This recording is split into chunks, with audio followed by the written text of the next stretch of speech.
melanjutkan contoh kasus yang tadi sudah kita kerjakan. Tadi kita sudah melakukan transaksi pembelian dan penjualan menggunakan nama jual beli. Selanjutnya, jika Bapak Ibu sekalian buka modul penugasan, ada transaksi yang ketiga. Ini sama sebenarnya, jadi mengulang transaksi yang pertama tadi, cuman bedanya ini cash tunai. Nah sebenarnya kalau transaksi yang cash, kalau misalnya ke toko, salah satu toko atau supplier yang kita nggak langganan ke sana, dan kita beli cash, itu tidak harus didaftarkan di pemasok. Karena kan nggak ada pengaruhnya, nggak muncul usaha. Sebenarnya untuk transaksi yang ketiga ini bisa saja kita transaksikan sebagai berikut. Oh bentar ya, tadi ada yang komputernya ada di frisnya hilang. Nah, kalau misalnya hilang, tapi kan datanya dia nggak hilang, datanya dia nggak hilang, itu silakan diinstal lagi alamat filenya, lalu diubah lokasi database. Sudah bisa alamat filenya? Alamat filenya sudah install kan? Oh masih belum install. Nanti kalau sudah install bisa dibuka database-nya. Jadi kalau misalnya tadi ada beberapa komputernya ada di frisnya, jadi tadi hilang setelah install alamat filenya.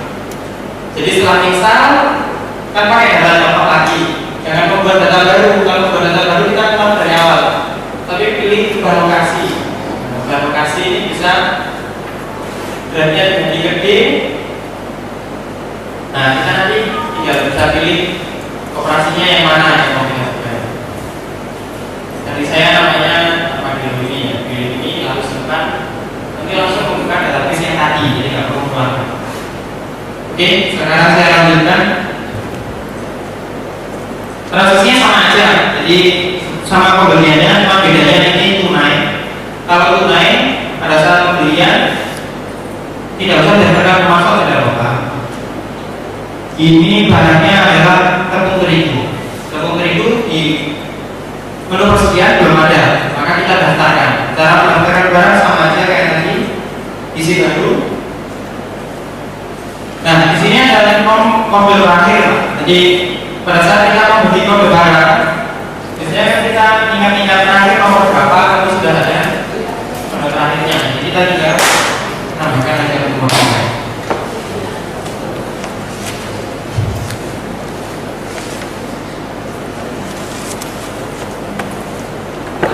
Terigu ya. Ya kita nggak ngomong ini protein tinggi yang protein rendah. Hanya terigu ya.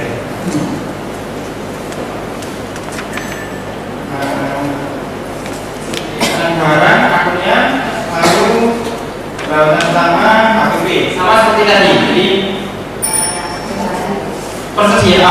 perkiraan hukum ini sebenarnya bisa bermacam-macam. Jadi kalau misalnya kita ingin memisah itu bisa. Misalnya ada persediaan sembako sendiri, ada persediaan pecah belah sendiri, sama seperti yang tadi saya bilang. Ada persediaan misalnya stok minyak goreng, misalnya dipisah. Kita jadi supplier utamanya minyak goreng atau koperasi kita. Sedangkan selain kita jadi supplier minyak goreng, kita juga jual barang-barang pecah belah dan bahan makanan yang lain. Jadi kan stok minyak yang utama itu kan harus kita pisah dari persediaan barang. Biar nanti kalau kita lihat nama langsung kelihatan stoknya. Itu juga bisa. Oke, hukum terigu per kilonya berapa Bu? Biasanya tergantung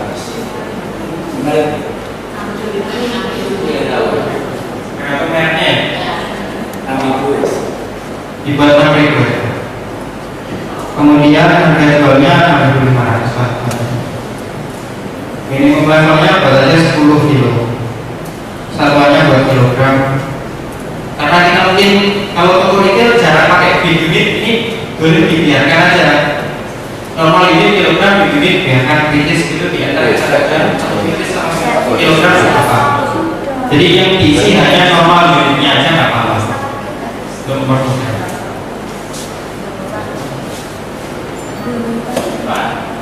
Bukan. Setelah simpan, kita lihat di persediaan atau daftar barang. Kita punya gula pasir 200 kg, terigunya 0 ya. Gula pasirnya tadi asalnya 500, terus kita jual 300, tinggal 200. Kalau misalnya kita pengen tahu gula pasir ini kok bisa 200, riwayatnya bagaimana? Tinggal double klik aja oke. Coba gula pasir itu double klik. Nah ini namanya kartu barang. Nah ini ada stok awal, terus tanggal sekian, nomor sekian masuk 500, keterangannya ini jamnya sekian, ada jamnya. Lalu ada nomor sekian, keluar sekian, keterangannya apa, jumlahnya berapa, jamnya sekian, jumlah airnya sekian. Jadi kontrol barang itu benar-benar detail. Jadi biasanya namanya kalau stok ini jadi masalah barang hilang. Jadi pencatatannya barang itu berapa, setelah dihitung fisiknya berapa. Nah itu kalau kita menggunakan sistem, kita bisa tahu. Misalnya kita ngeceknya secara random aja. Jadi misalnya kalau sudah pakai sistem, nggak perlu stok komplain global. Karena sudah pakai komplain global, kita nggak butuh stok komplain global. Mungkin perlu untuk cross check kalau global untuk mungkin hanya selisih.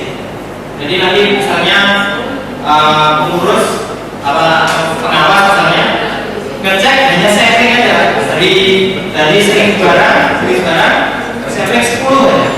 Kalau 10 itu cocok semua dan dianggap stoknya cocok semua, nggak perlu stok itu.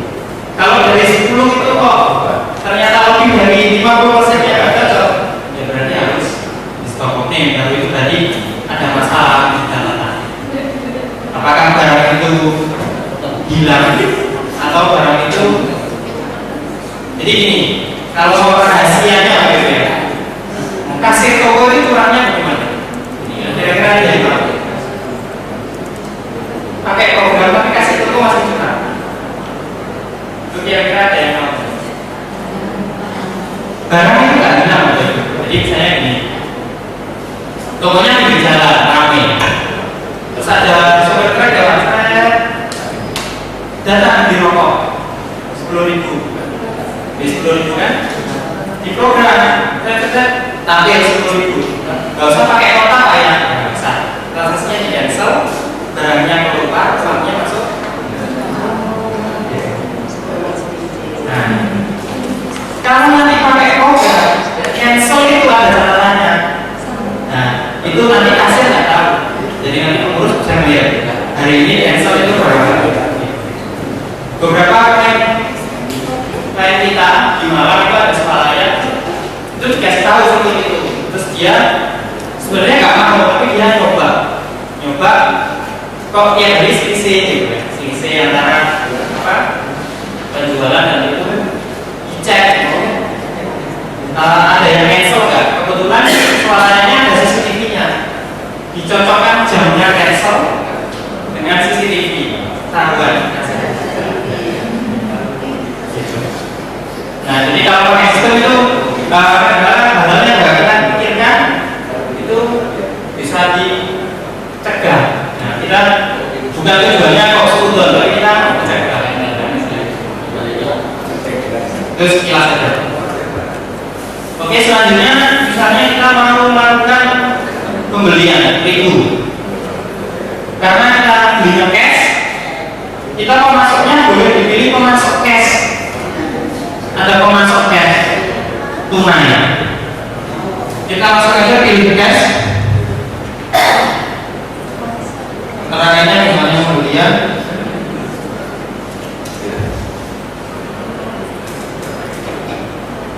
pilihnya 1.000. Sebenarnya kalau barangnya banyak kita nggak mungkin pilih pakai pos, jadi kita harus searching di sini. Jadi misalnya apa 1.000 gitu ya, kita ketik aja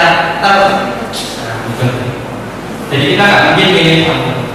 Kalau misalnya nanti barang kita banyak harus pakai barcode, pada saat kolomnya di sini Kita tinggal tembak aja, langsung terpilih. Sesuai dengan penugasan kita beli terigu 300 kg. 300 kg. 1.800.000 dibayar tunai. Maka jumlah pembayarannya kita isi penuh. Enter.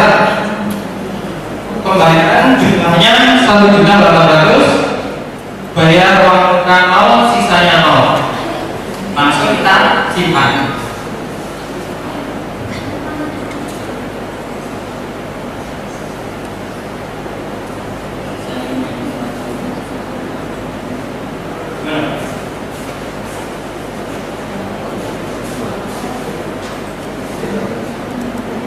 Ini transaksi gratis dulu.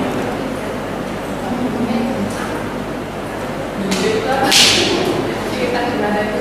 Nanti dengan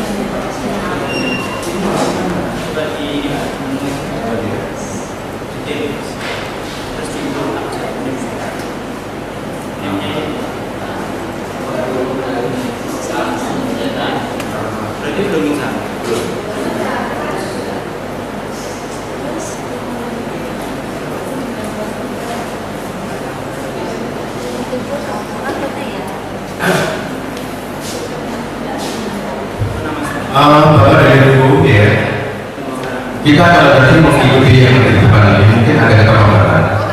Tolong jangan meninggalkan buku ketujuh, ya. Jangan meninggalkan buku ketujuh. Jadi apa yang dilakukan oleh Mas Haris tadi itu tidak menyimak dari yang ada di sini. Dan apa yang dilakukan dari situ pasti sama dengan yang di buku ketujuh.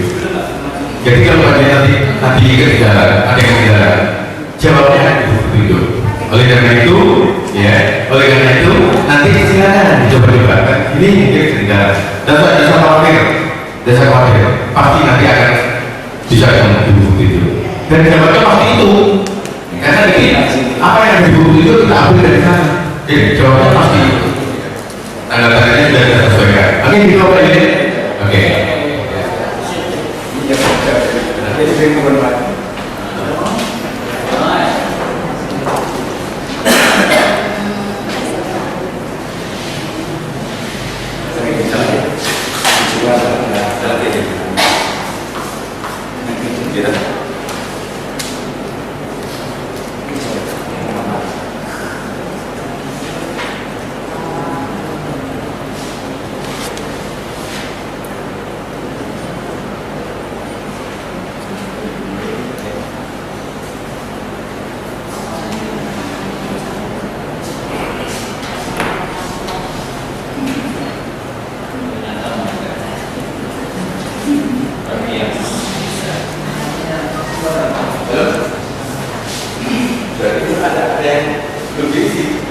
Setidaknya tadi tujuan levelnya apa Pak dalam presentasi? setidaknya ada sebaik Yang kakak keinginan tujuan levelnya apa?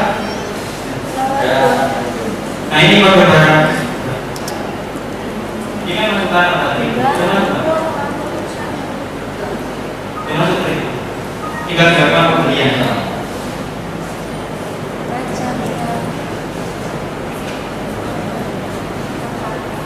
Pembelian 1.000, ada yang masih belum?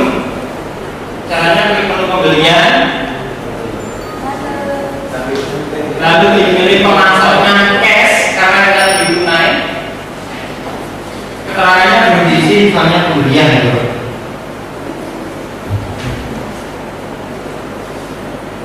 Terus pas pilih kode barang di enter saja, pilih 1.000.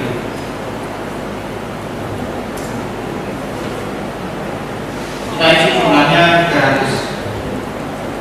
Enter. Jangan lupa enter ya. Jadi Kalau nggak di enter ini harga satuan dan total tidak terkalikan. Jadi harus di enter dan terkalikan baru pembayaran diisi.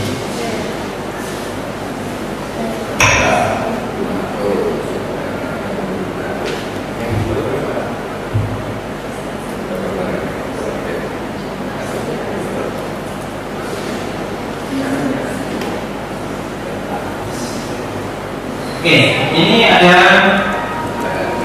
transaksi berikutnya. Kalau ini penjualan tapi bayar sebagian. Jadi nanti muncul piutang usaha. Ya, betul piutang usaha. Dan ini dijualnya kepada Tuhalus. Nah, jadi Tuhalus ini harus didaftarkan dulu di pelanggan.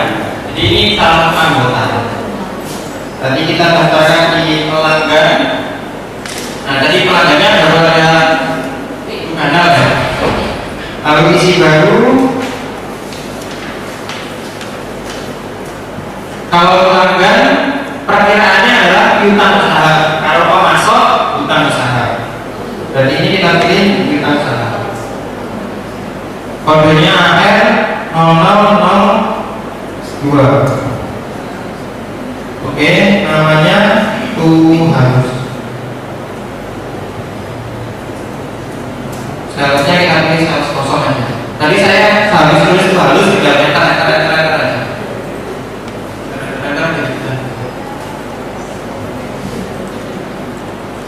Atau pelanggan juga bisa enternya.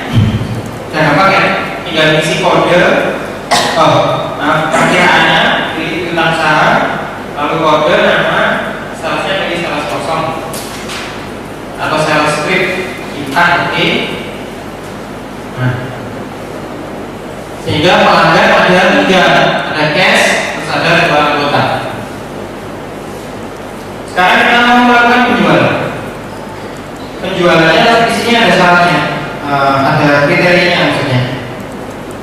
Jualnya pembayarannya hanya 30% saja. Kemudian pembayarannya sisanya 10 hari, kasih termin 10 hari. Jadi kita melakukan penjualan, tapi sampai keliru transaksi pembelian penjualan. Pilih transaksi penjualan. Penjualannya ada gambarnya cash register ya. Lalu pilih pelanggannya yang tadi didaftarkan. Keterangannya misalnya penjualan. Kemudian barangnya dipilih 1000. Jadi jualnya 250 kg. Nah, 250 kg.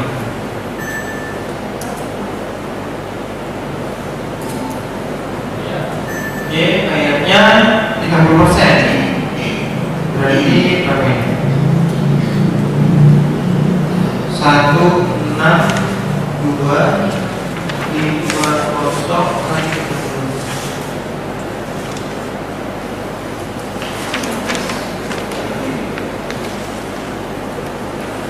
Nah, bayarnya 487.500. Bayarnya 487.500. Di enter, sisanya langsung menghitung sendiri. Kita hanya perlu mengisi pembayaran. Tapi jangan sekali saya bayar pakai pecahan. Kita bulatkan nggak boleh, misalnya 500.000 gitu. Nah gitu, 500.000, sisanya kita 1.125.000. Oke. Terus sebelum simpan, jangan lupa jatuh temponya diisi. Kalau misalnya kita lupa mengubah jatuh tempo, ya. Nah, fungsinya apa? Kita harus isi jatuh tempo. Ya. Kenapa? Apakah itu ada fungsinya selain nanti tampil di nota? Kalau tampil di nota. Nah, misalnya kita keliru, kita akan simpan. Nah, simpan. Transaksinya benar, tapi jatuh temponya yang salah. Jatuh tempo maksudnya gini Bapak Ibu. Kalau kita menjalankan usaha dagang yang notabene ada hutang, ada piutang, itu biasanya masalahnya adalah kita hari ini harus bayar hutang ke siapa aja, sama kita hari ini harusnya nagih ke siapa aja, atau enggak hari ini, besok. Nah, besok itu saya harus bayar hutang ke siapa aja, sehingga saya hari ini butuh menyiapkan uang berapa, misalnya gitu. Nah, di sini Armadillo ada menu reminder. Jadi silakan Bapak Ibu lihat di menu lain-lain reminder. Di bawahnya konfirmasi harga itu ada reminder. Menu lain-lain reminder. Nah, misalnya diklik di hutang yang harus dibayar. Nah, tidak ada jadi hari ini tidak ada hutang yang harus dibayar. Misalnya tanggalnya nanti besok tampilkan ini. Oh, besok juga ada kosong. Nah, adanya tanggal 3 tampilkan, nah, ada muncul tanggal 3. Nah, itu muncul. Fungsinya reminder di situ. Kemudian piutang. Nah, kita klik piutang yang harus ditagih hari ini. Nah, muncul yang tadi kita jual. Karena kita tadi salah pastinya. Nah, dari sini kita bisa edit jatuh temponya, dipilih, kita edit jatuh temponya. Termasuk juga kalau ada hutang atau piutang yang orang atau kitanya yang minta perpanjangan, minta reschedule. Kalau orang Jawa semoyo, yes. Edit jatuh tempo ya, nanti bisa. Edit jatuh tempo dari tanggal 7, nanti bisa. Update, ya nanti tanggal 7. Apakah untuk melihat hutang atau piutang harus ngecek per tanggal? Ya, ada laporannya. Jadi ada menu, silakan dilihat di sini, menu daftar laporan. Nah, ini ada kelompok nama saya ini kan di kelompok besar ya, nah di sini ada kelompok hutang. Di sini ada laporan total hutang dengan detail, tampilkan. Nah, nanti muncul jika kita punya hutang ke beberapa supplier, muncul semua di sini totalnya. Jadi rinciannya hutang. Jadi di neraca itu ada hutang usaha sekian, rinciannya ada di sini. Termasuk juga di kelompok piutang juga ada laporan total piutang dengan detail. Nah, ini. Jadi selain ada transaksi penjualan dan pembelian, akuntansi dagang juga mencakup hutang dan piutang.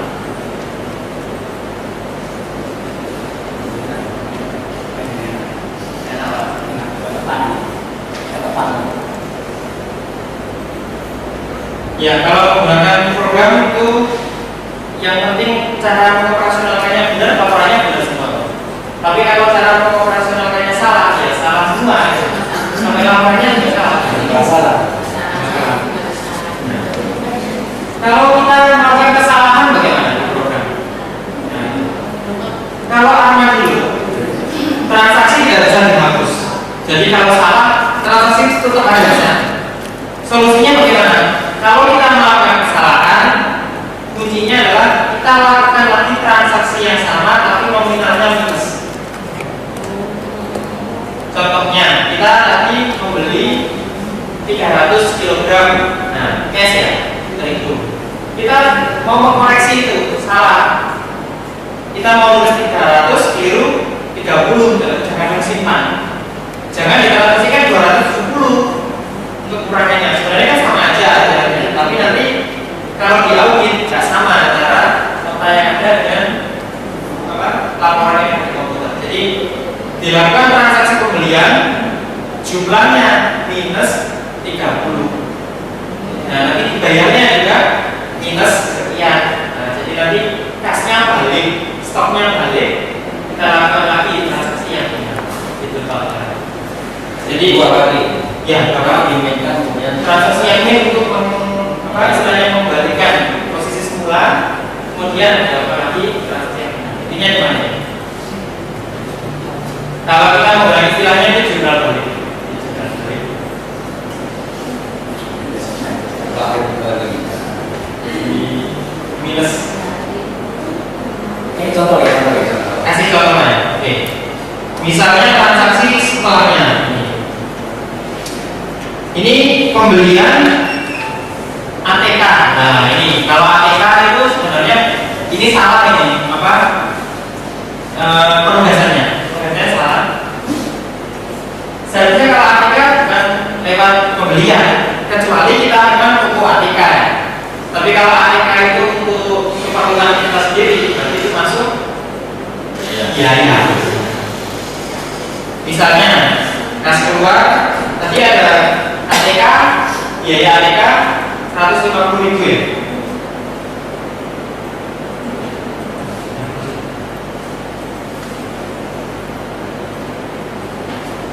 Oke, ada biaya ATK 125.000, 125.000. Misalnya kita keliru,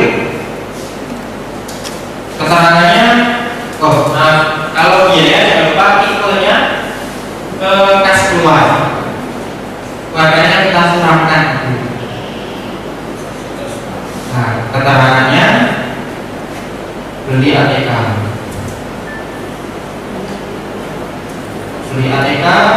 perkiraannya kita pilih ya biaya ATK, oh ternyata biaya ATK belum ada. Nah, jadi kita dari perkiraannya kan biaya ATK belum ada. Bagaimana biaya ada? Kita ngedit sendiri.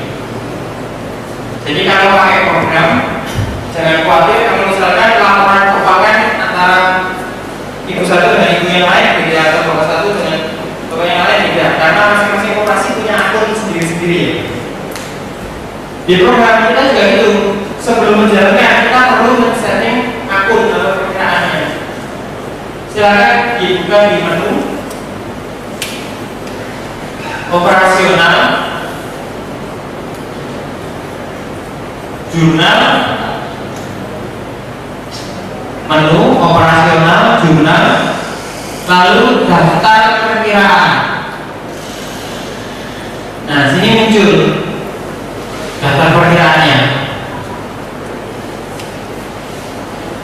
Ada aktiva, kalau sekarang ini namanya aset ya. Aset, ada apa?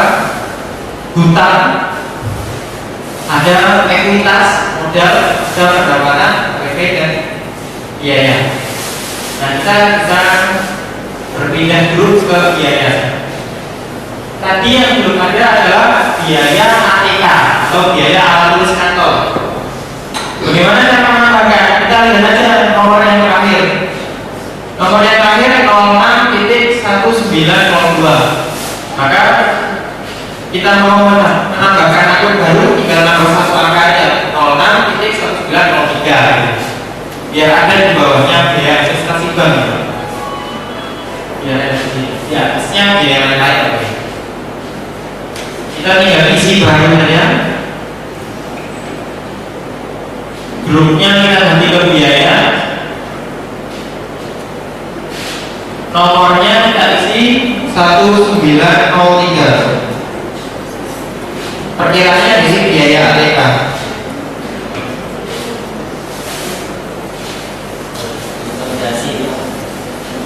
Nomor perkiraan konsolidasi sementara nggak usah diisi. Ini kalau ini kosongnya nggak apa-apa ya. Di strip juga boleh ya. Strip boleh. Strip nggak apa-apa.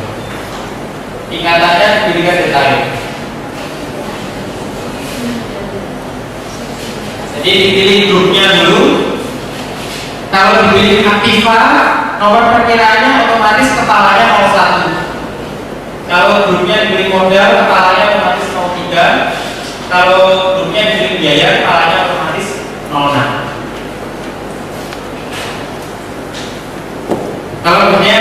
program yang dari luar negeri itu bisa sampai kepalanya 8 atau 9, tapi saya kira sama aja. Ini sudah cukup meng-cover. Biasanya kan ada pendapatan lain-lain itu buat kepala sendiri, biaya lain-lain itu malah. Ada nomor perkiraan,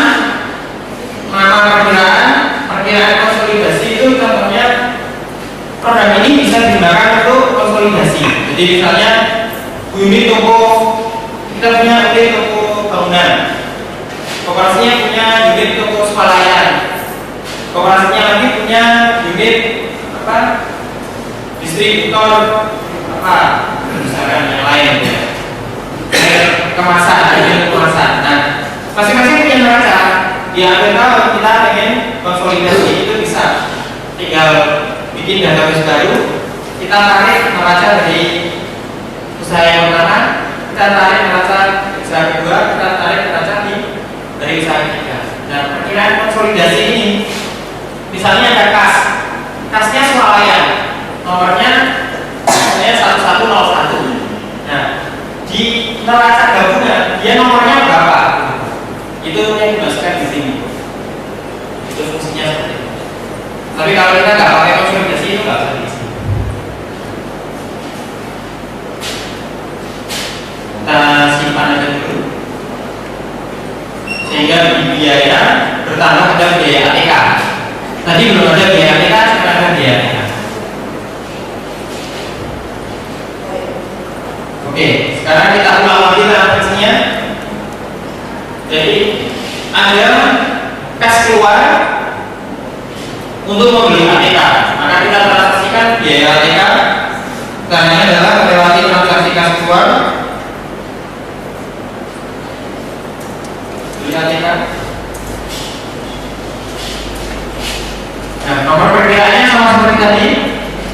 Kita pilih biaya ATK. Seharusnya 125.000, tapi ini saya salahkan, isinya 25.000. Bisa milih ya, kalau belum muncul biasanya tadi belum ganti tingkatannya baik di daftar perkiraan. Levelnya harus di level ini. Jadi detail SG ini subgroup, ada grup. Nah, ini biaya ATK harus D. Kalau belum D, silakan di tombol diedit, dibuat ke saya.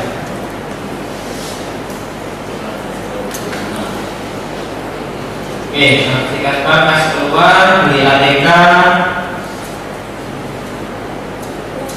enter, ada biaya ATK. Nah, kalau benar 125.000. Misalnya ini saya salah, saya semangatnya ke tombol 01 lagi, dari 1.250.000 sudah kami mesti Pak. Nah, bagaimana koreksinya? Kan seperti itu ya. Maka koreksinya adalah kita transaksikan hal yang sama tapi nominalnya minus. Contohnya ini transaksi baru, kas keluar. Nah, tadi transaksinya kas keluar, kas nama ini juga kas keluar.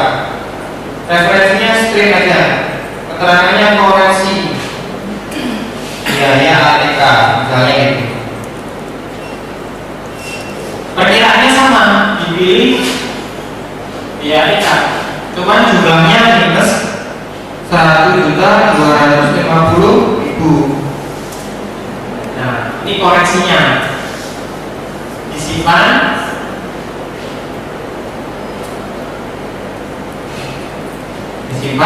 Baru kita transaksi baru lagi, pas keluar keterangannya biaya ATK, kita pilih biaya ATK 125.000, klik simpan.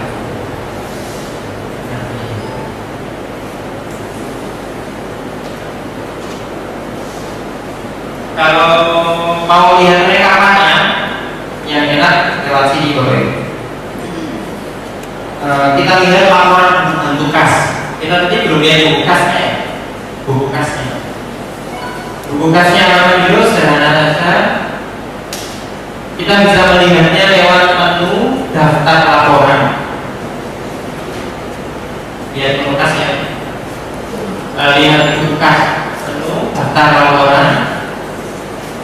Sudah semua teman-teman? Ikuti yang ada? Ini ya. Terus laporan buku bantu tiap perkiraan. Ya, ada laporan buku bantu tiap perkiraan. Tampilkan. Nah, nomor perkiraan itu kita pilih kas. Nomor perkiraan kita pilih kas. Kas yang atas, kas yang paling atas. Lalu kita oke. Nah, itu kita lihat ada kas debit 10 juta untuk modal awal, kemudian ada pembelian kredit sekian, ada penjualan sekian, pembelian sekian, ada penjualan sekian, ada beli ATK sekian. Ini yang salah. Nah, ini koreksinya. Ini biaya ATK yang benar. Ini mutasinya. Ya, kalau satunya ya yang belajar. Ini mutasinya. Jadi buku kas yang biasanya kita bikin di buku panjang ini, folio itu sudah otomatis sebenarnya. Jadi kalau pakai sistem nanti sedikit demi sedikit biasanya bertambah ya. Kalau kita pakai sistem awalnya laporan penjualan ke print gitu ya. Yang lainnya masih pakai pencatatan, contohnya kayak kas itu masih dicatat. Kemudian lama-kelamaan laporan kas ini nge-print, udah nggak usah catat lagi. Jadi hasil printout-nya diarsip. Suatu saat nanti pulpen dan kertas itu hanya untuk tanda tangan. Jadi semuanya itu sudah terprint semua dari program. Jadi ini tiap sore di-print akan sudah valid, tinggal di-stempel sama tanda tangan di bukunya. Ya, kita sebenarnya bisa bikin lagi. Kasnya.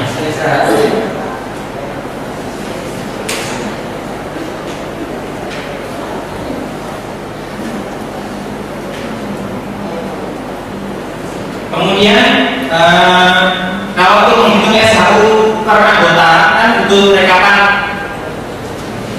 anggota itu tinggi ya Pak. Jadi dalam kurun waktu setahun itu berapa uang belanjanya itu silakan dilihat di menu penjualan, laporan penjualan ini. Tetap di daftar laporan, silakan dipilih di penjualan.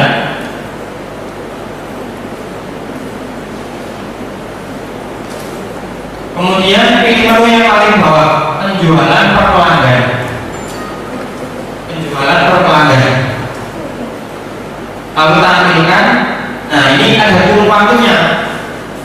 Misalnya kita ingin tahu dari, misalnya ini sudah operasional selama setahun, maka penjualan dari tanggal 1 Januari 2013 sampai 31 Desember 2013 nanti langsung otomatis direkam sama program.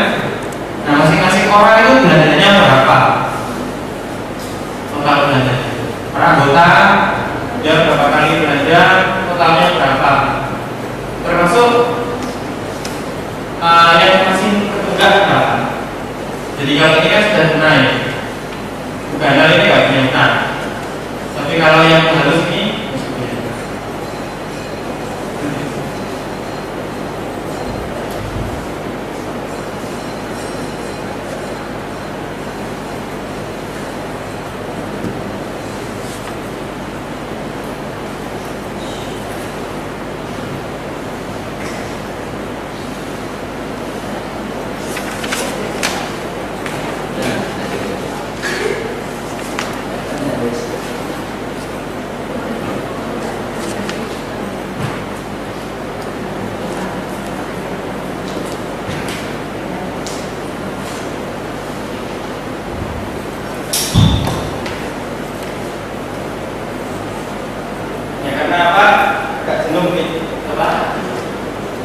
selisih ini perspektif tanggapan dulu dan saya beri kedua ini hak ciptanya kita. Jadi sudah ada hak ciptanya. Permohonannya nomor ini 16 Juli 2008 di approve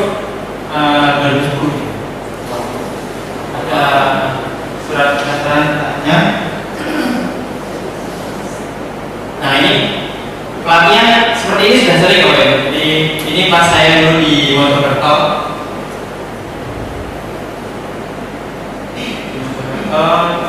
Yang baru-baru belum masuk sini, ini yang lama-lama. Ya, sini pas di Probolinggo di Hotel Sukamura. Kalau di fotonya pasti ada Pak Wi terus. Tapi kalau tim dari Pak Wi ganti-ganti. Gara-gara saya, gara-gara teman kantor juga yang lain. Nah ini saya pas di Probolinggo.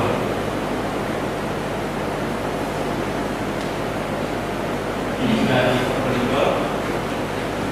Ini saya pas di Depok Indah ini. Pas Surabaya. Ini pas di Tuban ini satu kelas langsung berapa ya? 40 orang atau 60 orang boleh ngeram. Ini pas di Kalsel di Banjarbaru. Ini di Madura. Ini di Balatok di kantornya Marvin. Ini pas saya di Jawa Tengah Pati itu Bondo. Ini Tuban. Ini Pasuruan. Kalau Pasuruan ini ada program hibah dari dinasnya. Jadi dipilih beberapa koperasi itu dapat bantuan dari programnya ini, dan koperasinya sendiri yang mengadakan, tapi dapat bantuan dari dinas. Ini waktu saya di Bank Indonesia, jadi Bank Indonesia itu sampai mempercayakan program CSR-nya ke kita. Jadi CSR itu Company Social Responsibility. Jadi kayak pengabdian pada masyarakat. Nah program, jadi sebagian keuntungannya itu dibuat masyarakat. Nah ini koperasi di Kuala itu dikompensasi menggunakan harapan itu. Jadi saya duduk 3 hari di Banjarmasin training peserta dari koperasi di Barito.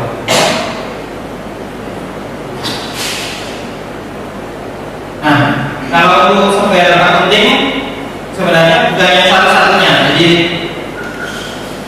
yang paling banyak pakai itu adalah simpan pinjam. Hampir kebanyakan koperasi simpan pinjam atau yang KKM di rumah ini pakai apa dulu.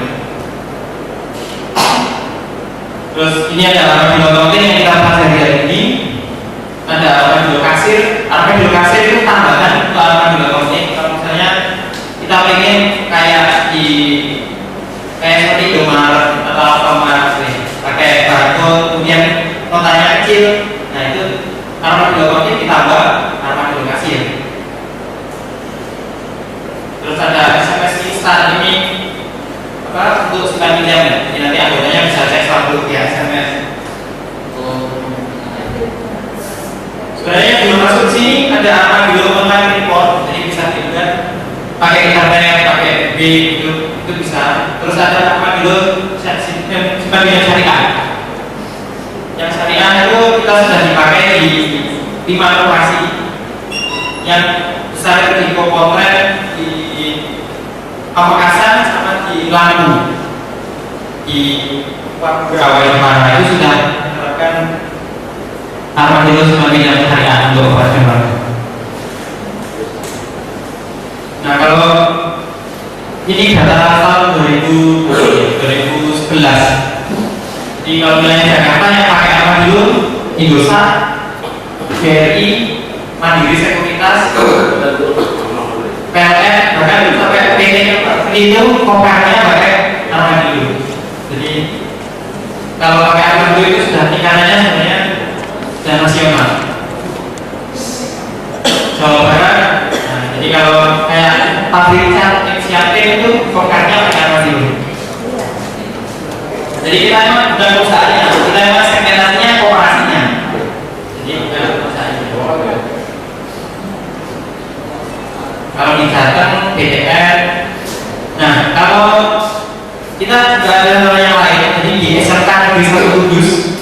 Sekarang yang nyusul adalah di Widya Dharma Malang dan SMK Widya Dharma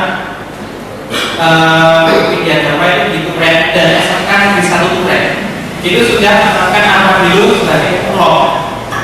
Jadi siswa lulusan dari SMK yang tadi saya sebutkan itu punya sertifikat Armadillo. Jadi kalau mereka lulus, mereka kalau mau bekerja tinggal dari perusahaan yang sudah pakai Armadillo. Dan perusahaan yang pakai Armadillo itu dengan senang hati menerima karena dia sudah punya sertifikat, nggak butuh untuk menerima lagi. Salah satunya itu di Buribawati itu apa? Buribawati itu Pak. Oh iya, di pabrik rokoknya nama sih. Nah itu sebelumnya mereka yang mau RAT itu nyewa auditor, kemudian pembayarnya nggak murah juga, bisa sampai 10 jutaan untuk membuat laporan keuangan.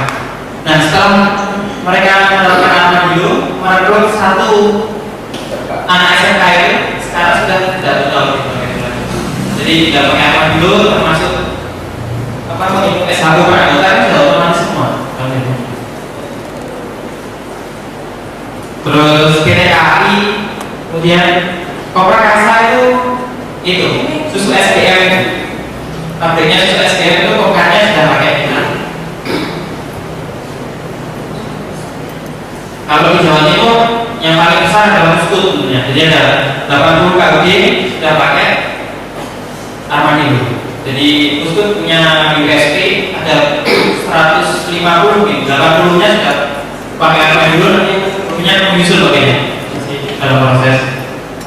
Terus kalau ada koperasi sekunder itu ada agribis itu sudah pakai Armadillo semua. KPRI, Koprannya BRI. Kalau yang besar itu ya di kapal api ini, Sidoarjo kapal api sama Kopsuka, Kariswel itu kokarnya sudah pakai Armadillo. Bukan tadi nanti saya bilang Kepung itu kokarnya sudah pakai Armadillo lama. Kemudian kalau kampus ada di Indonesia, Multigrader, dan Sapas, IVA itu kokarnya juga pakai Armadillo. Sampurna, tapi yang MPS Pelosok sudah pakai Armadillo. Kalau yang lainnya ini belum diupdate ya, ini masih data tahun 2011. Medan, Lampung, Sintang, Balikpapan, Mataram, Kupang. Kalau saya sama Pak Wiyoto paling Kupang kayaknya. Masih jauh NTT. Ya NTT. Jadi waktu pasang di Kopetel ya. Operasi pegawai Telkomnya Kupang. Kalau Kendari sama Kolaka ini biayanya nggak mendatangkan tim, jadi belinya via online transfer, lalu dikirim materinya ini via online, jadi pakai online sekarang dan online. Nah ini IAI Sumsel, kalian bisa Banjarmasin, Pertamina Jambi, Bangkabar, sekali Pak. Rumah saya apa? Tadi nggak ditentukan ya. Makanya ini data tahun 2011. Jadi kalau sini arah ke mana ya? Lewat jalur selatan ini ada kiri jalan Jaka itu misalnya itu sudah pakai Armadillo sudah 2 tahun ini. Lalu operasi-operasi seperti KIK yang sudah pakai Armadillo lama. Tapi nah ini sekilas info aja ya untuk tambahan Armadillo. Kita balik lagi ke pembahasan tadi. Nah, ini sebenarnya sama aja. Kalau pembelian ini sama dengan transaksi nomor 1. Jadi kayaknya nggak perlu saya ulang lagi. Pembelian ini kan ini sama, pembelian beras dibayar sebagian, sisanya kredit 12 hari kan sama, tinggal jadi jumlah pembayarannya isi sebagian, lalu jatuh temponya diganti tanggalnya. Lanjut.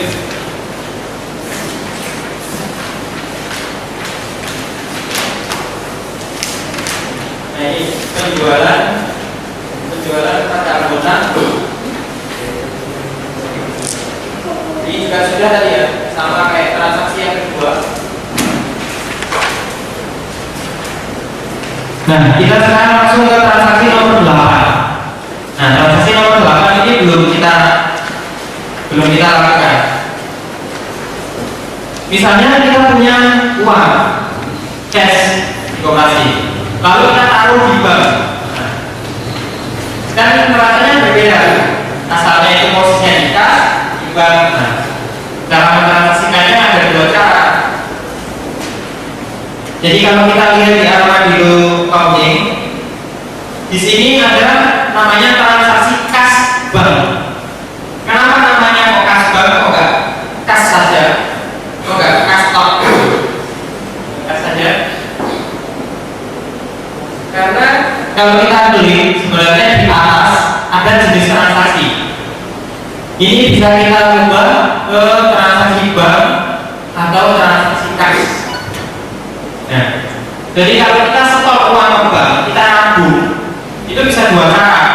Cara yang pertama, pakai transaksi kas, tapi tipenya kas keluar, dipilih akun bank. Atau cara yang kedua, pakai transaksi bank. Cara yang pertama seperti ini, kas keluar, referensinya straight, misalnya setor ke bank.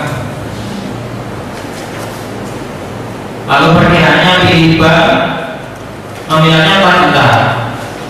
Nah, ini cara yang pertama. Kita kas keluar, setor ke bank 4 juta. Atau kita pakai transaksi bank juga bisa. Bank masuk, keterangannya setoran kas, perkiraan yang pilih kas 4 juta.